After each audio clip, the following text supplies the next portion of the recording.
Complete करवा चुका हूँ, यानी कि बायोलॉजी को यानी कि फर्स्ट चैप्टर लाइफ प्रोसेस का क्वेश्चन आंसर बुक्स को यानी डिटेल से पढ़ा दिया हूँ। तो आप जाके चैनल को विजिट करें और सारे वीडियो का लाभ उठाएं। माय डियर फ्रेंड्स, आज मैं फिर से साइंस का केमिस्ट्री का फर्स्ट चैप्टर को लेके आया हूँ और इस चैप्टर को 1 बाय 1 करके मैं बनाऊंगा, यानी कि सीरीज में बनाऊंगा। तो आप सीरीज में वीडियो को देखिए और यह वीडियो नंबर क्या है, 1 है। आज स्टार्टिंग वीडियो है, तो आप सीरीज में वीडियो को देखिए, तभी आपको समझ में आएगा। ये नहीं कि आप कहीं से वीडियो उठा लीजिएगा आपको समझ में आ जाएगा। सीरीज में देखिएगा, हर एक बात आप समझ पाइएगा, वैसे नहीं आपको समझ में आएगा। माय डियर फ्रेंड्स, चैप्टर का नाम क्या है? रासायनिक अभिक्रिया, यानी कि केमिकल रिएक्शन क्या होती है, केमिकल रिएक्शन के बारे में पढ़ना है।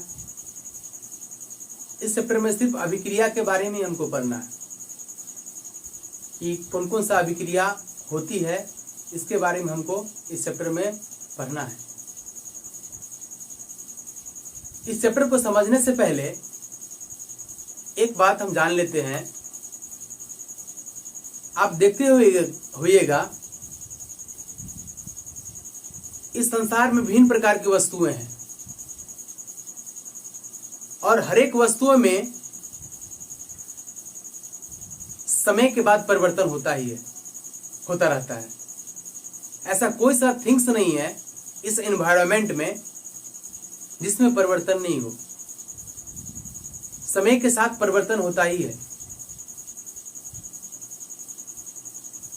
इन्हीं परिवर्तनों के बारे में इस चैप्टर में पढ़ना है हमको। जैसे कि आप देखते हुएगा कि मौसम परिवर्तन होता है। जैसे कि आप सुबह में देखते हुएगा धूप उगता है और शाम में क्या हो जाती है, आपको शाम में बारिश हो जाती है। तो हम क्या कहते हैं कि मौसम में परिवर्तन हुआ। उसी प्रकार से दूसरा एग्जांपल ले रहे हैं, दूध से दही बनना। दूध एक अलग पदार्थ और दही एक अलग पदार्थ। क्या बोलते हैं हम कि यह पदार्थ में क्या हो गया, परिवर्तन हो गया। उसी प्रकार से एग्जांपल से दूध का फटना, दूध से एक नए पदार्थ का निर्माण हो गया। हम क्या कर सकते हैं कि यह क्या है, एक प्रकार की चेंजिंग है।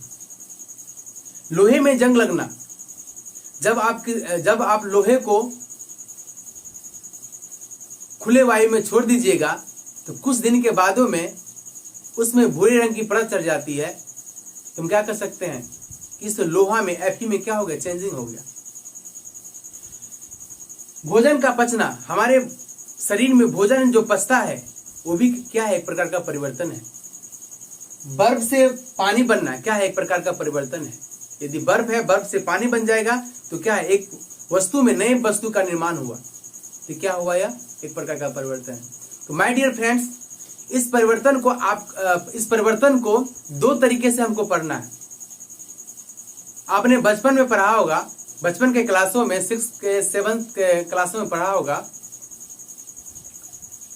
कि रासायनिक अभिक्रिया क्या होती है, भौतिक अभिक्रिया क्या होती है। तो रासायनिक अभिक्रिया वैसी अभिक्रिया को कहते हैं जो एक बार परिवर्तन हो जाने के बाद फिर उस प्रकार के पदार्थ को नहीं बना सकते।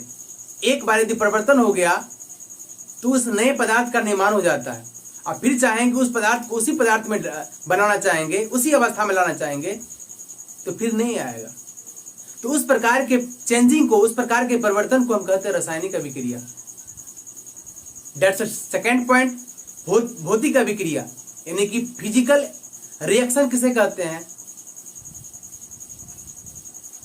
वैसा परिवर्तन जो थोड़ी देर के लिए परिवर्तन हो और फिर उसी अवस्था में आ जाए, तो उस प्रकार के चेंजिंग को हम क्या कहते हैं कि भौतिक परिवर्तन है। जैसे कि एग्जांपल में हमने लिया था कि बर्फ से पानी बनना, बर्फ से क्या बनना, पानी बनना।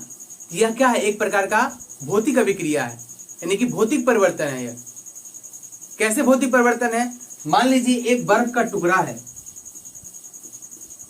बर्फ का टुकड़ा है। इस बर्फ के टुकड़े को हम पिघलाएंगे तो क्या बनेगा, पानी बनेगा। तो माय डियर स्टूडेंट्स, मैं इस पानी को यदि बर्फ बनाना चाहूं तो क्या नहीं बन सकता है? यस, बन सकता है। तुम क्या बोल सकते हैं? यह भौतिक परिवर्तन है, भौतिक परिवर्तन है। यानी कि मेरा कहने का मतलब यह हुआ, उस प्रकार का परिवर्तन जो थोड़ी देर के लिए परिवर्तन हो और फिर उसी अवस्था में आ जाए, तो उस प्रकार के परिवर्तन को क्या कहते हैं हम? भौतिक परिवर्तन। और रासायनिक परिवर्तन किसे कहते हैं? मैं भौतिक परिवर्तन का डेफिनेशन लिख रहा हूं।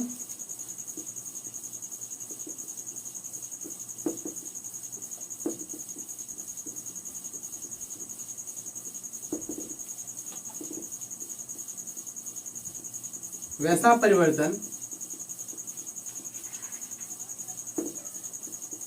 जो थोड़ी देर के लिए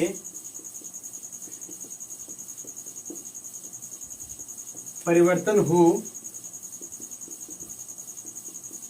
फिर उसी अवस्था में आ जाए, फिर उसी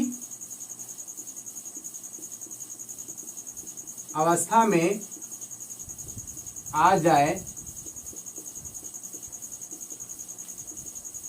तो हम कहते हैं कि भौतिक परिवर्तन हुआ।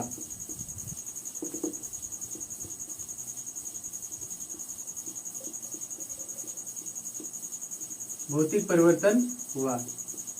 जैसे कि एग्जांपल में बर्फ से पानी बनना, बर्फ से पानी बनना। माय डियर स्टूडेंट्स, एक एग्जांपल और ले रहा हूं मैं। जैसे कि एक कागज है, आप देख रहे हैं इस वीडियो में, कागज किस आकार का है, देख रहे हैं। इसी कागज को क्या कर रहा हूं मैं? फोल्ड कर रहा हूं। इसके आकार में क्या हो गया? परिवर्तन हो गया।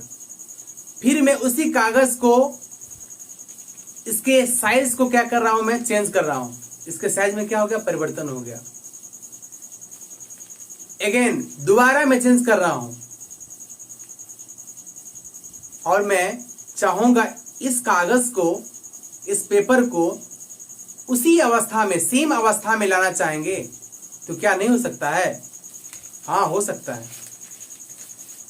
तो बच्चों बताइए कि इस प्रकार की परिवर्तन को क्या कह सकते हैं हम? ये कौन सा परिवर्तन है? तो भौतिक परिवर्तन है। रासायनिक परिवर्तन किसे कहते हैं? इसका भी परिभाषा हम लिख दे रहे हैं, आप नोट कर लीजिएगा। रासायनिक परिवर्तन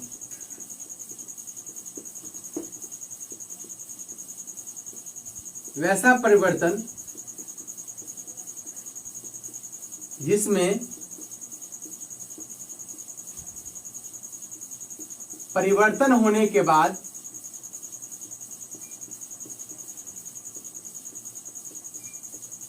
एक नया भिन्न गुण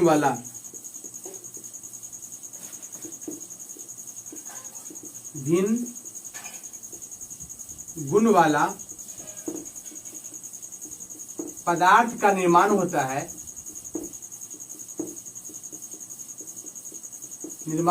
है,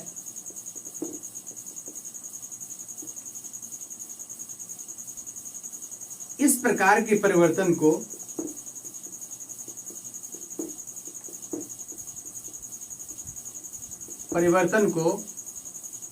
रासायनिक परिवर्तन कहते हैं। रासायनिक परिवर्तन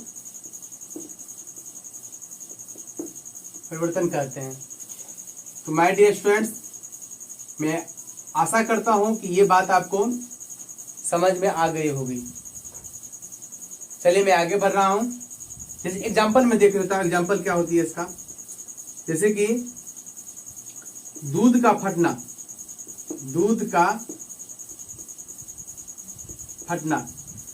दूध से क्या बन गया? दूध से एक अलग पदार्थ का सामान बन गया। तुम क्या कर सकते हैं? एक नया भिन्न गुण वाला पदार्थ का निर्माण हो गया। तुम क्या कर सकते हैं? यह कौन सी अभिक्रिया है? तो रासायनिक अभिक्रिया। उसी प्रकार से दूध से दही बनना, दूध से दही बनना, ये किस प्रकार का अभिक्रिया है? रासायनिक अभिक्रिया है। कोयले का जलना, कोयले का जलना किस प्रकार का अभिक्रिया है? रासायनिक अभिक्रिया है। माय डियर स्टूडेंट्स, मैं आशा करता हूं कि ये दोनों बात आपको समझ में आ गई होगी। चलिए मैं आगे बढ़ता हूं। ये बात तो आपको समझ में आ गई। अब हमको पढ़ना क्या है? रासायनिक अभिक्रिया किसे कहते हैं। मेन टॉपिक पर अब आ रहे हैं हम, रासायनिक अभिक्रिया क्या होती है। तो बच्चों हम जानते हैं किसी भी पदार्थ का निर्माण जो होता है वह परमाणुओं से होता है। किससे होता है? परमाणुओं से होता है। तो जो पदार्थ उसमें भाग लेकर, यानी पदार्थ का निर्माण कैसे होता है? पदार्थ का निर्माण किससे होता है? परमाणुओं से होता है। परमाणुओं से होता है। इसी परमाणु से पदार्थ का निर्माण किससे होता है? परमाणु से। इसी परमाणु के संयोग कराने से जो नया पदार्थ बनता है उसी को क्या कहते हैं? रासायनिक अभिक्रिया कहते हैं। यदि आपसे कोई डिफिनेशन पूछे कि रासायनिक अभिक्रिया से आप क्या समझते हैं, तो हमको यूं जवाब देना है, दो या दो से अधिक परमाणु परस्पर संयोग करके एक नया पदार्थ का निर्माण करता है, उसे हम क्या कहते हैं? रासायनिक अभिक्रिया कहते हैं।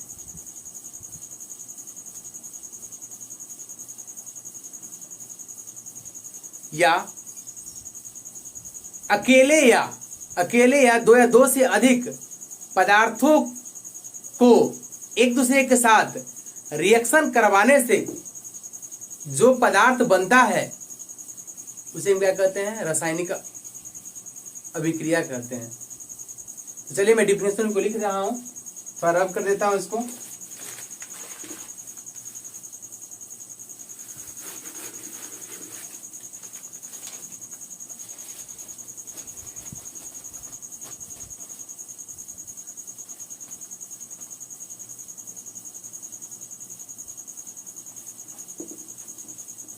जब एक या एक से अधिक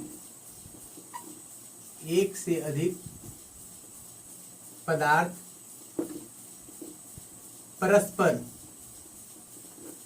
परस्पर संयोग करके एक नए पदार्थ का निर्माण करता है, एक नए पदार्थ का निर्माण करता है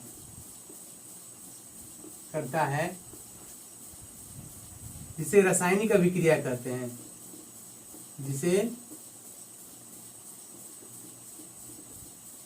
रासायनिक अभिक्रिया कहते हैं। जिसे रासायनिक अभिक्रिया कहते हैं। एग्जाम्पल में ले रहे हैं हम, जैसे कि H2 अब प्लस क्या है? Cl2, तो क्या बनेगा इसका? 2HCl। क्या बनेगा? 2HCl।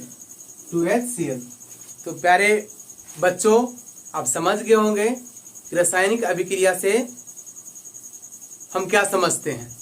रासायनिक अभिक्रिया का डिफिनेशन क्या होता है ये हम समझ गए कि जब एक या एक से अधिक पदार्थ एक दूसरे के संयोग करके एक नया भिन्न गुण वाला पदार्थ का निर्माण करता है, जिसे हम क्या कहते हैं? रासायनिक अभिक्रिया कहते हैं। और माय डियर स्टूडेंट्स, जो रासायनिक अभिक्रिया में जो एलिमेंट्स भाग लेते हैं, अर्थात जो सब्सटेंस भाग लेते हैं, उसे क्या कहते हैं? हम अभिकारक कहते हैं। क्या कहते हैं उसको? अभिकारक कहते हैं। तो माइंड में आप इसको पूरा घुसा लीजिए। अभिकारक कहते हैं। मैं शुरू समझा रहा हूं, इसमें कोई दिक्कत नहीं आपको आएगी। वैसे पदार्थ जो रासायनिक अभिक्रिया में भाग लेते हैं उसे क्या कहते हैं? हम अभिकारक कहते हैं। समझ में आ गया आपको? उसके बाद और अभिक्रिया के फलस्वरूप जो पदार्थ जिस पदार्थ का निर्माण होता है उसे क्या कहते हैं उसे हम कहते हैं प्रतिफल। क्या कहते हैं उसको? प्रतिफल। अंग्रेजी में बोलते हैं प्रोडक्ट, PRODUCT, प्रोडक्ट। और अभिकारक को अंग्रेजी में बोलते हैं रिएक्टेंट, RECTANT, रिएक्टेंट।